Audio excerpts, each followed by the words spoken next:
हम भारत के पूर्व सैनिक नई प्रेरणा लाए हैं, देश की रक्षा करते थे अब इसे सजाने आए हैं। वंदे मातरम, वंदे मातरम। त्यांच्या रोमारोमात भिनली आहे देशभक्ती.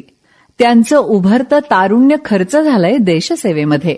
मंडळी, त्या काळात अहोरात्र प्रत्येक ऋतूत डोळ्यात तेल घालून त्यांनी केलंय भारताच्या सीमांचं रक्षण. युद्धजन्य परिस्थिती असो की नसो, शत्रूवर त्यांनी सतत ठेवलाय अंकुश. बर्फ की चोटी तपती रेती, सागर हो या हो खाई, शत्रुपोत और टैंक विमानों की देखो शामत आई। भारत के जल थल नभ सारे सदा बचाते आए हैं, देश की रक्षा करते थे अब इसे सजाने आए हैं। वंदे मातरम, वंदे मातरम। असे आपले तीनही दलाचे सैनिक, अधिकारी. खरंच आपल्या सगळ्यांनाच त्यांच्याबद्दल किती अभिमान वाटतो. ही मंडळी जेव्हा निवृत्त होऊन सिव्हिल लाईफ जगायला लागतात ना, तेव्हा सुद्धा त्यांच्या रक्तामध्ये भिनलेलं हे देशप्रेम तितकंच जागृत असतं.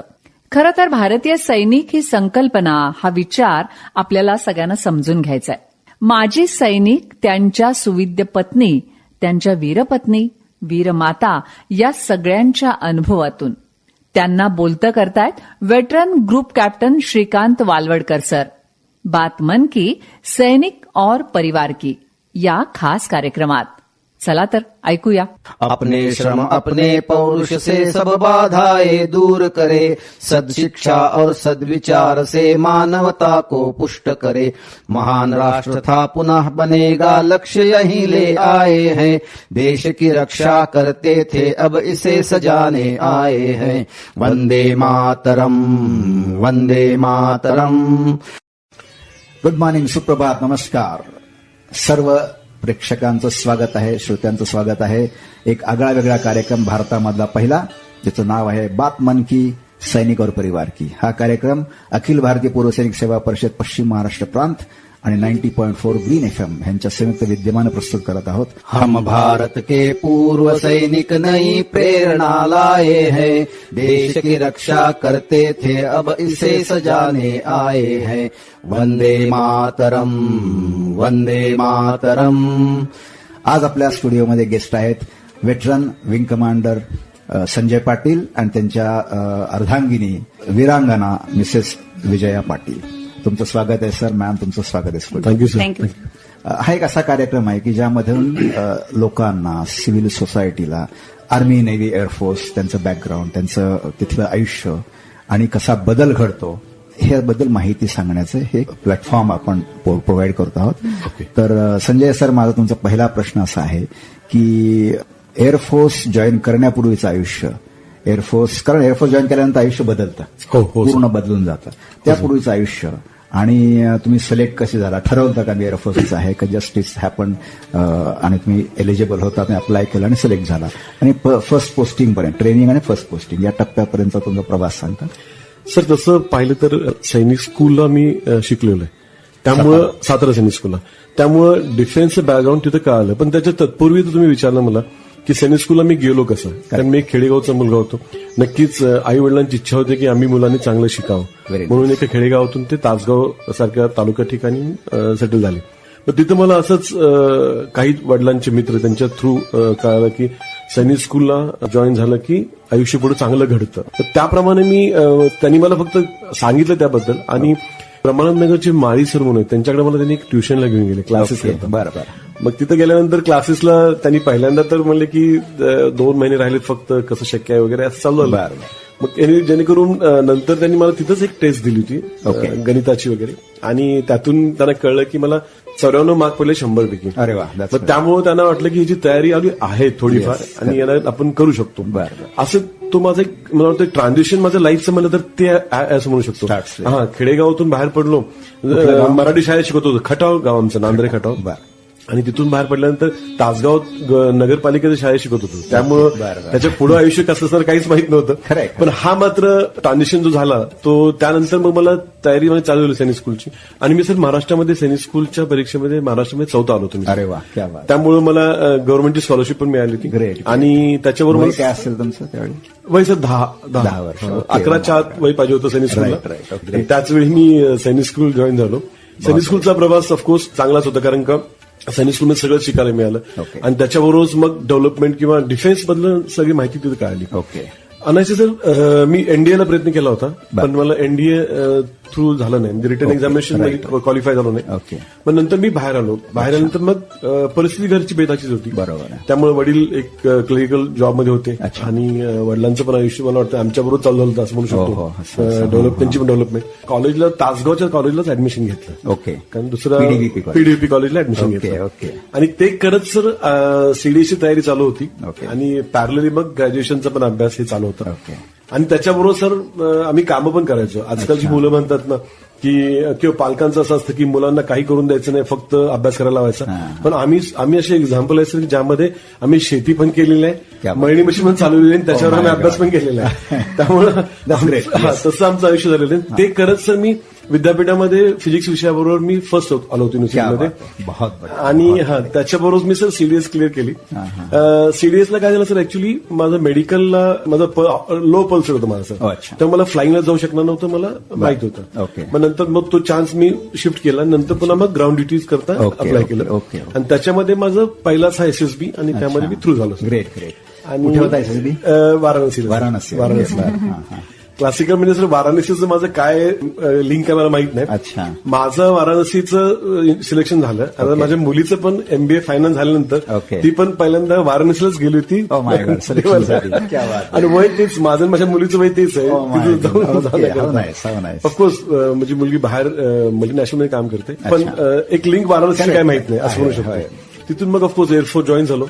आणि एअरफोर्समध्ये ऑफकोर्स मग लाईफ माझं ऍडमिनिस्ट्रेटिव्ह ब्रांच होती, त्याच्याबरोबर मला फायटर कंट्रोलिंग हे ऑपरेशनल ब्रांचमध्ये होतो. ह्या दोन्ही ब्रांचमध्ये कामच चालू झाली. रेग्युलरली चालू होतं काम सगळं.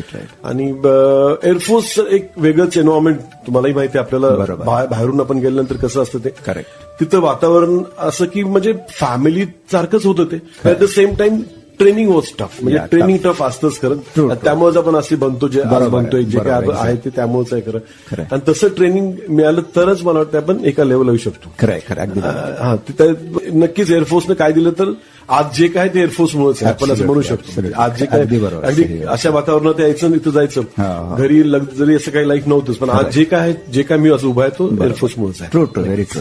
आणि हे फायटर कंट्रोलिंग कमिशनिंग डेट काय होती? 16 डिसेंबर 1995. ओके.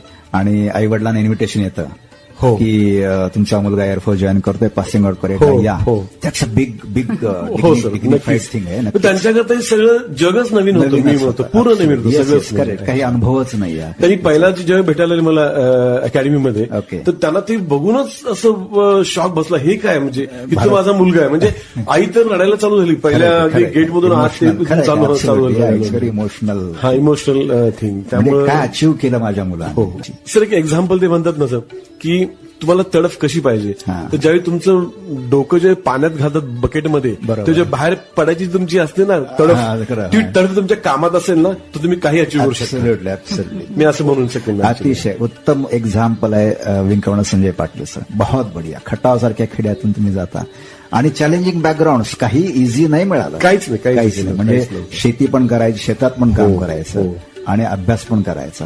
म्हणजे दिवसाचे 24 तास कसे आहेत, कसे वापरायचे हे आपल्यावर अवलंबून आहे. पूर्ण आपल्यावर अवलंबून. आणि असा माणूस जो स्वतःच्या पायावर उभारतो ना पहिल्यापासून, तो अचीव्ह करतोच आयुष्यामध्ये असं मला सगळं. मला सर त्यानंतर काय होतं, एकदा सवय झाली त्या गोष्टींची ना, मग तुम्हाला सगळं इझी वाटतं. कुठली डिफिकल्टी सुद्धा इझी वाटतं. बरोबर आहे. सचिन तेंडुलकर सेंचुरी मारतो, इझी वाटतं. एक्झॅक्टली.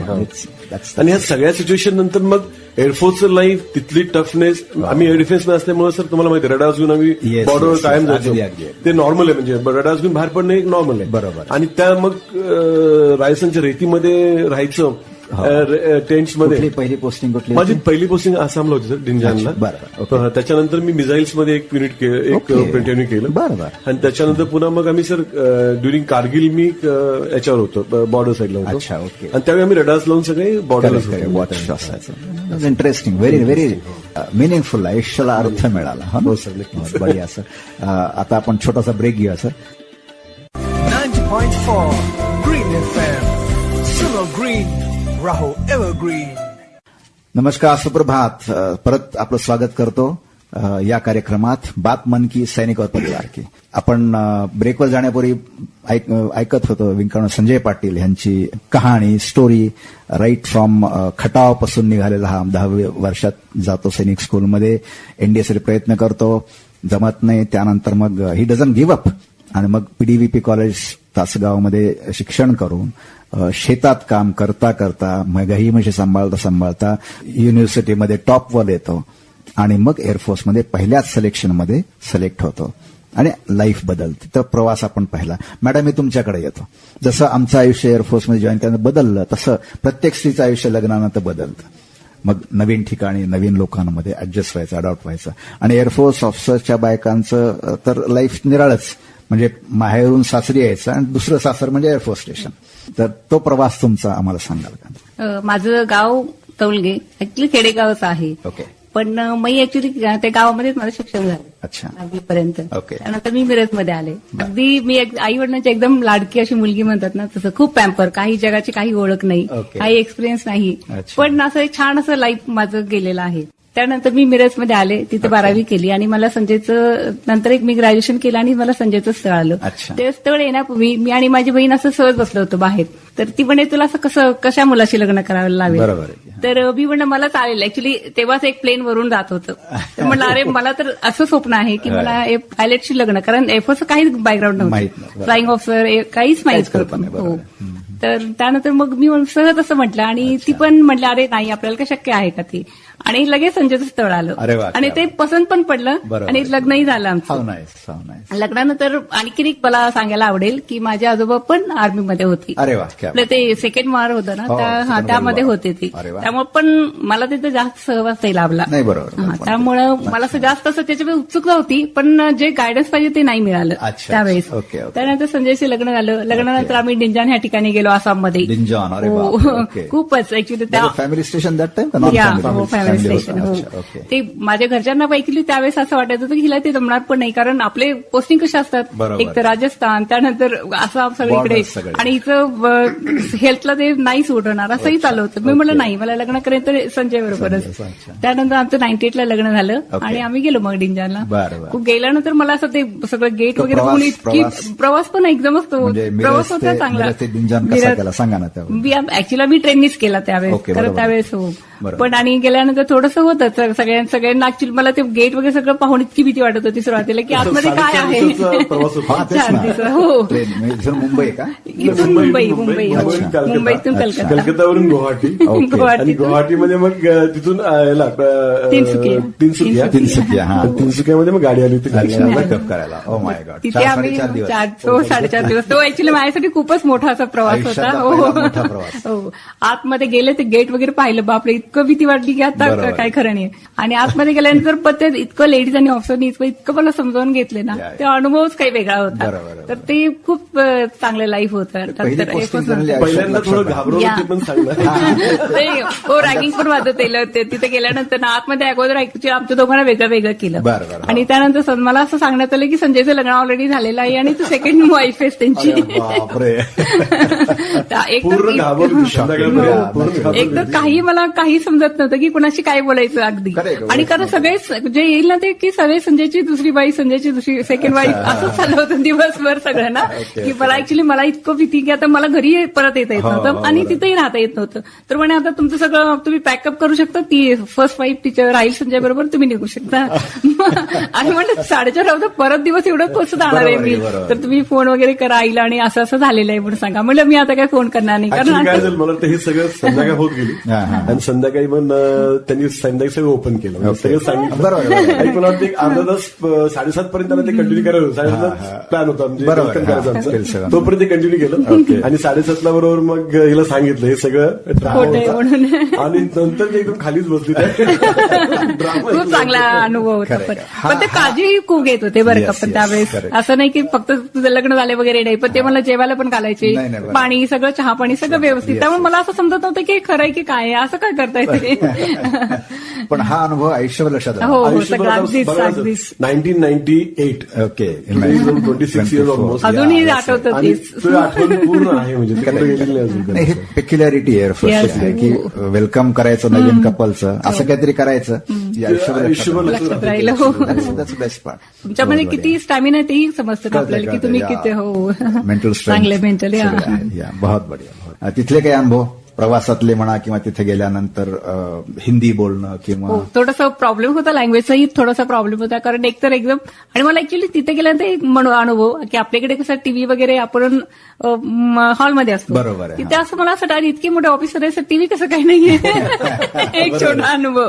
कारण आपल्याकडे कसं टीव्ही जनरली हॉलमध्येच असतो. बरोबर आहे. मग नंतर ते आलं की नाही बाबा टीव्ही बेडरूम मध्ये असतो. म्हणजे आणखी एकदम जेवणाची पद्धत वगैरे सगळं सुरुवातीला थोडंसं जरा नवीन वाटत होतं. लेडीज नंतर जेवतात ना. बरोबर. जेवण पाहिलं जातं. तिथं काय झालं, जे पार्टी चालू झालं जेवायला आणि लेडीजना चला म्हणून जेवायला सांगितलं, ही माझ्याकडे बघते म्हणजे तू जा एकदम इतकं लेडीजना रिस्पेक्ट वगैरे पाहून ना ऍक्च्युली खरंच खूपच छान वाटलं. असं वाटतं की परत आपण एअरफोर्स मध्ये आणखी जॉईन व्हावं. रिस्पेक्ट लेडीसाठी काय हो, माहिती का? काय कारण तुम्ही स्थैर्य दिले आमच्या आयुष्यात की लेडी इज व्हेरी इम्पॉर्टंट आणि तिचं ते महत्व, किती कष्ट, किती सहन, किती वेदना. आम्ही टेम्पररी ड्युटीवर बाहेर गावी गेलो. मला आठवतं एका ठिकाणी मला अमृतसर जायचं होतं दिल्लीहून. लहान मुलगी होती, तिला बोलता येत नव्हता आणि अमृतसरला 7 दिवस जाऊन परत या म्हटले. मी गेलो 2 महिने राहिलो. बाबा घरात नाहीये. हा जो अनुभव मुलांना, आणि एक्सप्रेस काय करणार, बोलता येत नाही, रडत असायची, तिला ताप आला तिला. That is the way of expressing it. आणि हा सगळी मुलं आपली तशी घडतात. त्यामुळे आपली मुलं जर हटके सगळ्यांच्या पेक्षा हटके असतात. नक्की. Ma'am, thank you very much. तुम्ही आपण छोटा ब्रेक घेऊया. You are listening to 90.4 Green FM. सुनो ग्रीन, रहो एव्हरग्रीन. नमस्कार, सुप्रभात. ब्रेकवर जाण्यापूर्वी आपण पाहिलं होतं की एक खेड्यातली मुलगी, बाबांची लाडकी, आणि लग्न होतं. आणि एक काय योग आहे, म्हणजे असं म्हणतात की प्रत्येक वेळी तो देव जो बसलेला असतो ना तथाच म्हणत असतो. तुम्ही सहज बोलताना विमान जात होतं, तुम्ही म्हणलं की मला पायलटशी लग्न करायचं आणि you get married to air force officer. What a great thing. बहुत बढिया. आणि आयुष्य बदललं. तर आता मी संजय सरांकडे वळतो. सर, तुमच्या आयुष्यामध्ये बरेच अनुभव असतील. असा एक अनुभव कुठला आहे का तुम्ही सांगू शकाल की जो असं तुम्हाला जाणीव देतो प्रत्येक वेळी? आपण जर तसे अनुभव तर खूप आहेत सर. म्हणजे आपण प्रत्येक जी आपली कमिटमेंट असते ऑर्गनायझेशनला किंवा प्रत्येक आपलं जे काही टास्क आपल्याला मिळते, तर ते प्रत्येक टास्क आपल्याला एक प्राऊड फील करते जाऊन ती कम्प्लीट करण्याकरता. तर त्याप्रमाणे तसं एक इमोशन्स अटॅच असतात, तसे आपली पॅशन असते आणि त्यामुळे आपण तिथं आहे त्या प्लेसमध्ये. असं जर जनरली म्हणलं तर कारगिल झाला, पार्ट ऑफ कारगिल, ऑपरेशन पराक्रम, पार्ट ऑफ दॅट विजय, त्याचे आपण पार्ट होतोच खरं. अगदी ते युनिफॉर्म म्हणल्यानंतर आपण ते करणारच. पण नक्कीच सर, ड्युरिंग पीस टाईम मध्ये ॲज अ फायटर कंट्रोल ज्यावेळी काम चालू होतं माझं, त्यावेळेस 2-3 इन्सिडेंट असे होते ज्यामध्ये माझ्याकडून एअरक्राफ्टनं जसं रडार बंद पडलं, तर रडार बंद पडलं तर मी फक्त मॅप बरोबर ठेवून, म्हणजे आपलं नकाशा बरोबर ठेवून त्याच्यावर कॅल्क्युलेशन करून ते एअरक्राफ्ट मी सर पाठीमागे बेस आणलं होतं. क्या बात आहे. ट्रेनिंग पायलट होता नेव्हिगेशन, मोर चॅलेंजिंग. आणि तो ब्लँक, मीही ब्लँक होतो आणि त्याला फक्त आरटी कम्युनिकेशनवर मी बॅक टू बेस गेलो 250 किलोमीटरवरून. Oh my God. तो ही लँडेड आणि त्यानंतर तुम्हाला भेटायला आला सर ढिंजानला. आणि at the very first posting, म्हणजे माझं first posting, very young, very first posting flying त्यावेळी झालं सर. बापरे. आणि नंतर मग त्यावेळी मला माझं खरं माझ्या कामाचं व्हॅल्यू त्यावेळी मला कळला खरं. म्हणजे मी असं काय केलेलं की ज्याचा एक लाईफ आणि एक एअरक्राफ्ट मी सेव्ह केलं होतं एका एअरफोर्स. नक्कीच. आणि सेकंड इन्सिडेंट म्हणाल तर सर हकीमपेठला पोस्टिंग असताना तिथं ट्रेनिंग साठी चालली होती आणि एका एअरक्राफ्टला बर्डीट झाला होता, कॉम्बॅटमध्ये बर्डीट झाला होता एका, पूर्ण ग्लासला पूर्ण ब्लडनी भरलं होतं. तो ब्लाइंड होता पूर्ण.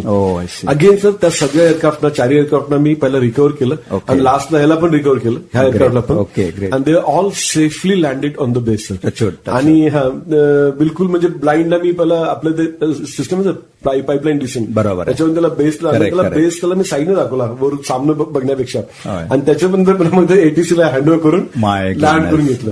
कारण व्हिज्युअल अप्रोच शक्य नव्हतं शक्य कॉकपिट हे झालं ऍब्सोल्युटली. त्यामुळे मग नंतर एटीसी घेतलं, एटीसी मग आय एम याच्यावरून त्यांच्या सिस्टमवरून त्यांनी आपलं लँड करून घेतलेलं. तर हे सर हे कुठं एक सॅटिस्फॅक्शन काय देते की आपण लाईफ वाचवलेलं. नक्कीच 4 लाईफ ते कसं लाईफ वाचवलं त्याच्यावर आपलं एअरफोर्स इन्व्हेंटरी तर नक्कीच वाचलेली. एक विमान 150 कोटी कमीत कमी. नक्कीच. देशाची प्रॉपर्टी देशाचा पैसा गेलाय त्याच्यामध्ये. मला आठवतं मी पण एटीसी मध्ये असल्यामुळं एक आमच्याकडे असं म्हणणं आहे मॅम की एक विमान वाचा, एक पायलट वाचा, तुम्ही आयुष्याची कमाई कमवत. ऍब्सोल्युटली. आणि तुम्ही तर 2 इन्सिडेंट 5 विमानं 5 लाईफ. आणि एक प्रेक्षकांच्या हे सांगतो की बर्ड हिट झाल्यानंतर त्याचं समोरच्या कॉकपिटच्या समोर पूर्ण ब्लड आणि त्याचे फेदर्स वगैरे असे पसरलेले असतात, दिसत काही नाही आणि blindly you are following the instructions of controller and then that faith has to be there. आणि तो पायलट ट्रेनी पायलट आहे, तुम्ही pilot of the flying off आहात, अगदी 2 वर्ष 3 वर्ष सर्व्हिस आणि दॅट्स अ गुड अचिव्हमेंट. म्हणजे एक समाधान आहे. बहुत बढिया. ऑफकोर्स आहेत जे म्हणतात की अगदी आपण लाईफमध्ये काय वेगळं अचीव्ह केलं तर हे वेगळं अचीव्ह केलं. करेक्ट. त्याच्याबरोबर ऑफकोर्स सर बाकी जी काय टास्क होती असं मॅच्युरिटी लेवल जी आपल्याला डिफेन्समध्ये येते त्यातनं तुम्हाला मी एक एक्झाम्पल सांगतो. म्हणजे इट्स व्हेरी लाईक कसं एअरफोर्स मेक्स यू मॅच्युअर म्हणतो आपण. वयाच्या पहिलाच तुम्ही 10 वर्ष मॅच्युअर जास्त असते. कसं तुम्ही प्रत्येक वेळी जबाबदारीने प्रत्येक गोष्ट करता. बरोबर आहे. एक इन्सिडेंट असा होता ज्यामध्ये मला वाटतं माझी काहीतरी आर्ग्युमेंट झाली माझ्या बॉस बरोबर आणि आर्ग्युमेंटमध्ये आम्ही डिस्पर्स झालो त्यानंतर. आणि त्याच्या नेक्स्ट डे लगेच सर कारगिल डिक्लेअर झाला. Oh my God. तर आर्ग्युमेंटला असं होतं की नेक्स्ट डे मला म्हणजे इथंपर्यंत झालं होतं की म्हणजे खूप झालं होतं काय बऱ्याच वर्षांनंतर. पण नंतर त्यात कारगिल डिक्लेअर झाल्यानंतर मी सर सगळं बाजूला सोडून बरोबर त्या दिवशी रात्री 1 वाजता तिथं हजर झालो युनिटमध्ये. क्या बात आहे. की आज मला मिसाईल घेऊन जायचंय. करेक्ट. तर सगळं बाजूला ठेवून बरोबर ती maturity at the age of 26-27 ती फक्त घेऊ शकतो. अनुभवातून आपण घडवतो आणि घडवतो. एअरफोर्स घडवतं आपल्याला ऍक्च्युली. आणि ती मॅच्युरिटी आवश्यक आहे. नेशन फर्स्ट, देश पहिला. भाई आमच्या डिफरन्स ओपिनियन असू शकतात, आर्ग्युमेंट असू शकतात, पण when it comes to the having the nation, it's a nation only.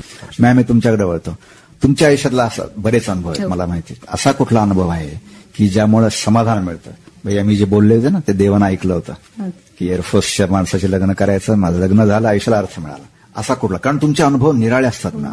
आम्ही ड्युटीवर असतो, आम्ही स्टेशनपासून दूर असतो, घरापासून दूर असतो. तुम्ही सांभाळता सगळं, संसार तुम्ही सांभाळलेला आहे. त्याचं कौतुक, त्याचा आदर खूपच आहे आम्हाला. ओके.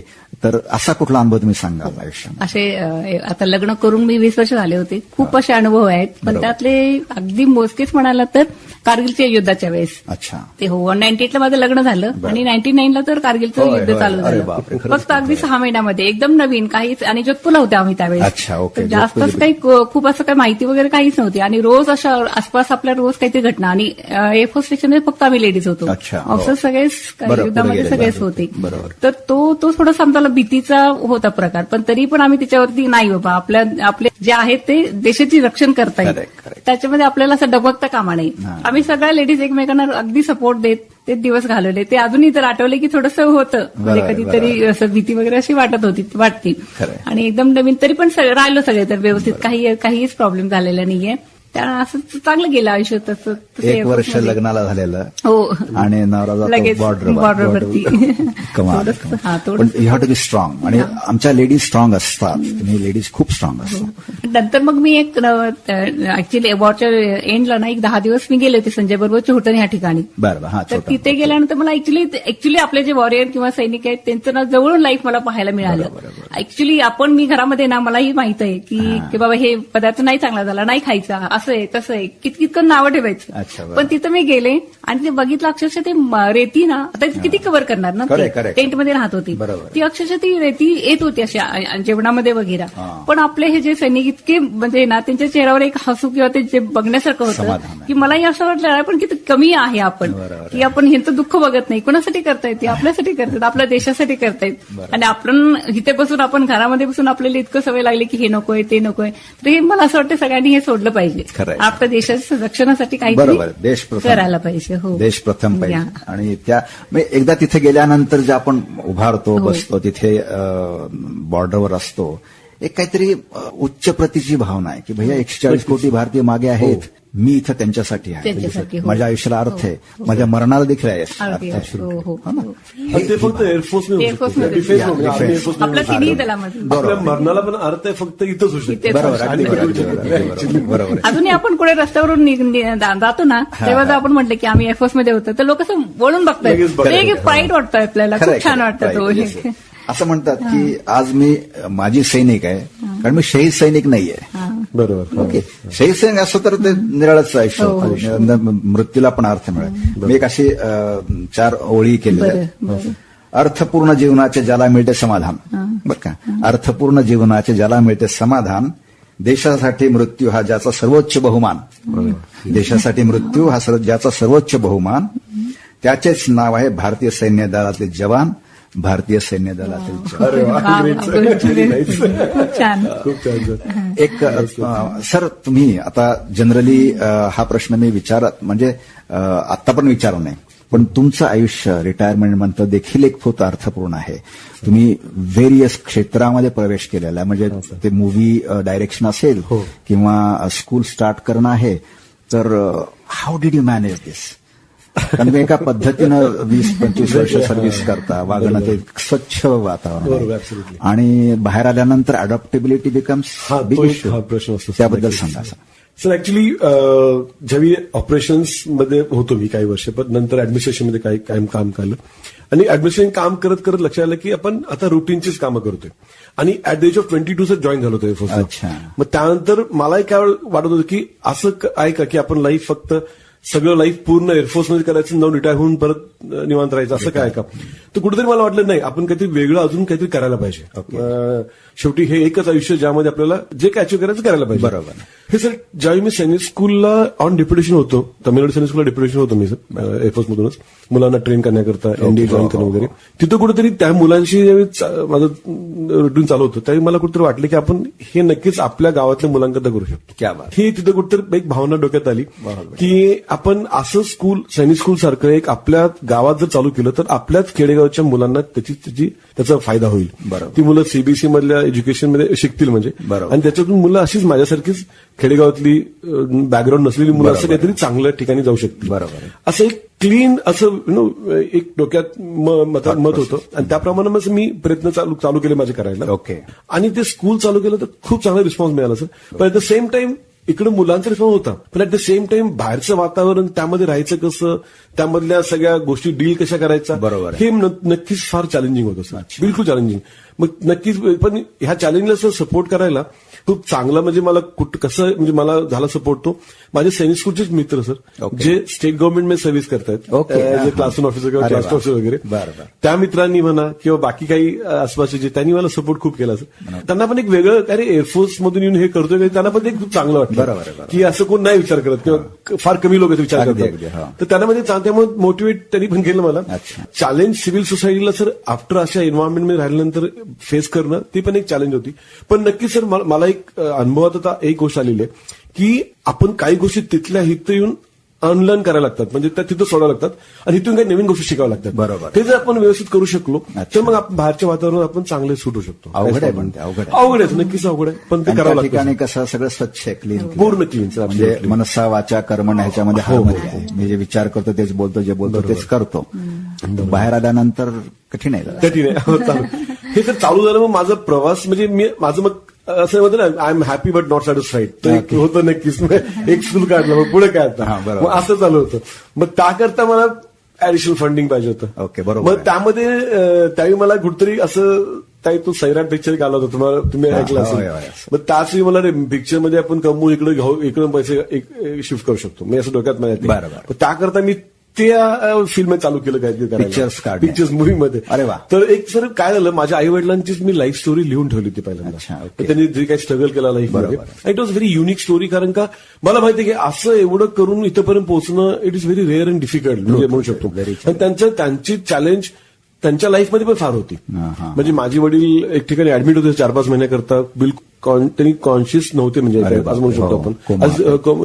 नाही सर, म्हणजे मेंटली हे होत upset Oh, I see. Completely. अच्छा, अच्छा. असं एक सिच्युएशन होती. बरं. तिथून ते बाहेर पडले. हो. आई त्यावेळी पूर्ण सगळं सांभाळत होती. आज बेस म्हणून आपण आमचा बसलाय तर आई मुळे बसलेला अगदी, नक्की. अगदी. आणि नंतर वडिलांना त्यातून बाहेर काढून आमचं लाईफ चालू झालेलं क्या आहे. बात. त्यामुळे तो एक ट्रान्झिशन असा होता. म्हणजे कमाल आहे. तर त्यांची मी एक स्टोरी लिहिली होती. अच्छा, स्टोरी मग मी माझ्या असं एका दाखवली 1-2 एक्सपर्टना, तर ते मला सर खूप चांगला पिक्चर म्हणू शकतो. अच्छा. मग आम्ही तो मनातल्या उन्हात म्हणून एक पिक्चर काढला पहिला. बरं, पहिला पिक्चर. हा, त्यामध्ये तो पिक्चर सर खूप चांगला गाजला आणि festival of globe sir California असतो. ओके. त्यामध्ये हा मूवी सिलेक्ट झाला सर आपला. क्या बात. आणि अरे बापरे. त्याला एक पहिला वेगळा movie award- तो. हो, पहिला मूवी सर तो तिथं झालेला. जबरदस्त, जबरदस्त. आणि त्यातून मग ऑफकोर्स नंतर एक दुसरा एक ड्रायडे म्हणून एक मूवी काढला. बरं. आणि त्यातून जे काय असं थोडा छोटा मोठा इन्कम झाला माझा, तो मी इकडे शिफ्ट करून आता कवटेमंका दुसरे स्कूल चालू केलेलं आहे. पण आता ओके. हे 2 स्कूल्स आहेत. आनंद सागर आनंद सागर पब्लिक स्कूल अच्छा. आणि आनंद सागर ऑलिम्पियाड स्कूल असे 2 आनंद सागर का?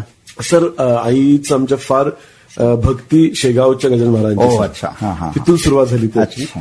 आणि पहिला मी गजानन महाराजांचंच नाव द्यायचं होतं, हो. पण त्यांच्या नावानं कॉलेज आहेत सर शेगावला. ओके. बरं. मग त्यामुळे मग आई तिथं त्यांचं एक आनंद सागर म्हणून त्यांचं एक एरिया आहे सर, जिथं गार्डन वगैरे आहे, तिथं मुलांना खेळण्याकरता वगैरे असं.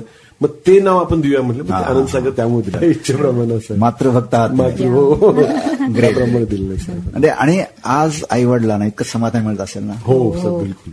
त्यांना पण एक कधी म्हणतात ना सर, मिरायकल्स कीप हॅपनिंग म्हणतात ना, तर ते असं बोलतात. आपण म्हणजे एखादी गोष्ट म्हणतात का आपण डिसाईड करायची, ती मॅनिफेस्ट होण्याकरता ते देवावर सोडायची. आणि मला वाटतं आमची आई तेच करत होती माझ्या अच्छा, घरची. बरोबर. एक विचार करायची आणि ते देवावर सोडायची आणि आपण कष्ट करत राहायचं फक्त. Correct, correct. आणि हे कुठं जर मला वाटतं केलं तर नक्कीच सर ते पूर्ण होतच. बरोबर. आणि मिरॅकल्स कीप हॅपनिंग. आपण जर म्हणलं की नाही आपला अनुभव जुना वाईट आहे तर हे कसं होईल, असं निगेटिव्ह विचार डोक्यात आणणंच हे चुकीचं आहे माझ्या मते. बरोबर आहे, बरोबर. आपण फक्त पॉझिटिव्ह विचार करून जर फक्त ते नेचरवर सोडलं, समजा आपल्याला काय पुढं पाहिजे ते, तर इट कीप्स हॅपनिंग. आम्ही तर पूर्ण बिलीव्ह करतो, पूर्ण फॅमिली तर बिलीव्ह करते. Correct. त्याप्रमाणे होत गेल्या गोष्टी.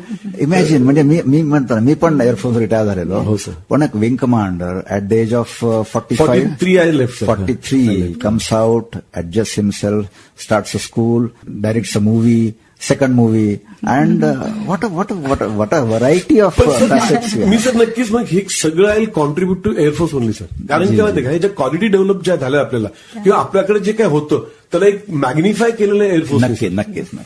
सर बेसिक माझं इंटेन्शन रुरल करायचं होतं सर. रुरल कारण पुण्यामध्ये सर बरेच मोठे स्कूल्स आहेत, ते करतायत सर. अच्छा. रुरलकडे कोण येत नाही, तुम्ही Correct. बघा रुरल साईडला कोण येत नाही. Untapped source. अनटॅप सोर्स आहे.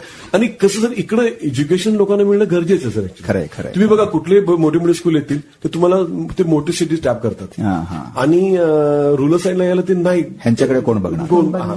ह्यांच्याकडे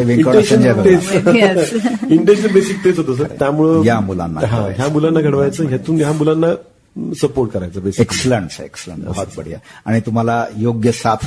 ऑफकोर्स वादच नाही सर. ती म्हणजे अगदी म्हणजे किती एक्सप्लेन करणं तेवढं कमीच खरंय, अगदी आहे. बरोबर. सपोर्ट म्हणलं विजूचा तर तो पूर्ण आहेच, त्याशिवाय हे होणं शक्य नाही. आणि ओव्हरऑल म्हणजे नक्कीच तो सपोर्ट होता म्हणूनच मी आज इथपर्यंत आहे. आज सर कम्प्लिटली असं आहे की घरामध्ये मला खरंच काय बघावं लागत नाही. She takes care of everything actually. She is strongest. Absolutely. That's right. बहुत बढिया. Ma'am, thank you very much. तुम्ही आला स्टुडिओमध्ये, तुमचे विचार, अनुभव सांगितले. नक्कीच आज सिव्हिल सोसायटीमध्ये हा interview will be a changing concept of defence services. बहुत बढ़िया. Thank you very much. Thank you sir. Thank you sir.